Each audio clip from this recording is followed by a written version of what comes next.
বর্তমানে আমি দাঁড়িয়ে আছি আজিমপুর কবরস্থানে। রাত বাজে প্রায় 12:30। এখানে আসার উদ্দেশ্য হলো মানুষকে আসলে কিছু বার্তা দেয়া, তাদেরকে আসলে জীবনের বাস্তবতা সম্পর্কে কিছুটা ধারণা দেয়া। ঢাকা শহরের ব্যস্ততার ভিড়ে আসলে আমরা অনেকে ভুলে যাই দিন শেষে আসলে আমাদের কোথায় যেতে হবে। আপনি যদি দেখেন এখানে প্রায় হাজার হাজার কবরস্থান রয়েছে। আমরা আসলে আপনাদেরকে একটু ঘুরে দেখাতে চাই জীবনের করুণ বাস্তবতা। দেখুন, পরিবেশটা দেখুন এবং এই কবরস্থানগুলোর দিকে একবার তাকান। এদের কিন্তু প্রিয় মানুষ ছিল, বন্ধু ছিল, কত আত্মীয় স্বজন ছিল, কিন্তু আজ দেখুন এই রাতের বেলা গভীর অন্ধকার, এদের পাশে কিন্তু কেউ নেই। আপনার বেলাও কিন্তু ঠিক একই ধরনেরই ঘটনা ঘটবে।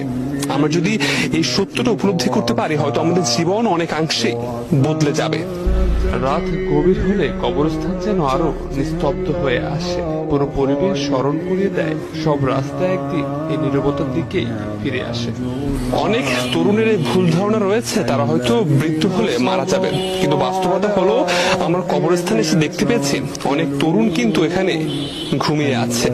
তারা কিন্তু চলে গেছে পৃথিবী ছেড়ে। এবং আপনি দেখেন আমার সামনেই কিন্তু একটি কবর রয়েছে যেখানে আমাদের মতো তরুণী কিন্তু ঘুমিয়ে আছে চিরনিদ্রায়। কবরস্থানের মধ্য দিয়ে হাঁটতে হাঁটতে মনে পড়ে সব দৌড়ঝাঁপের শেষ গন্তব্য